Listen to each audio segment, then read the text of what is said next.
एक पुराने शहर की गलियों में नए निवासियों का आगमन हुआ। वे गंभीरता से अपने सामाजिक निर्धारित कार्यों में लिप्त थे, जिससे उन्हें इस पुराने और रहस्यमय शहर की जगह की खोज में वक्त नहीं मिला।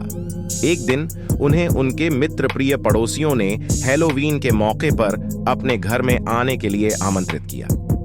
पड़ोसियों का नाम था विलियम और एलिजाबेथ, जो हमेशा बेहद मित्र प्रिय और आदर्शनीय लगते थे। नए निवासियों ने इस अवसर को बड़ी उत्साह और उत्सुकता के साथ स्वीकार किया। हैलोवीन की रात नए निवासियों ने पड़ोसियों के घर की ओर रुख किया। उन्होंने घर के अंदर दाखिल होते ही एक विचित्र और आकर्षक माहौल का सामना किया। घर में शांति और खुशी की भावना थी, लेकिन कुछ अजीब सा था। नए निवासियों ने धीरे धीरे अपनी नजरों को घर के चारों ओर घुमाया और वे देखा कि पड़ोसियों की आंखों में एक अनोखी चमक है जो उन्हें कुछ अलग ही बनाती थी। पार्टी के दौरान नए निवासियों ने बड़े मजे से खाना खाया और खेल खिलौने किए।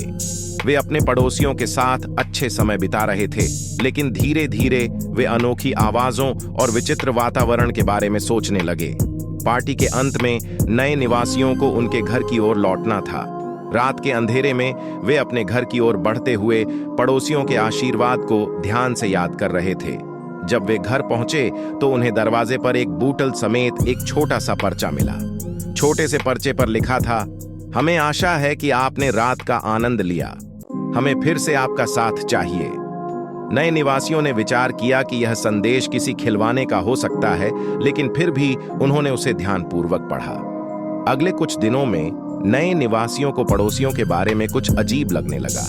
उनकी आंखों में कुछ अजीब चमक थी और वे रात के अंधेरे में अज्ञात रास्ते पर चलते हुए देखे गए। वे अनजाने में वैम्पायर्स के पड़ोसियों का शिकार बन गए थे, जो उन्हें हैलोवीन के रोमांचक खेल का हिस्सा बनाने के लिए चुन लिया गया था।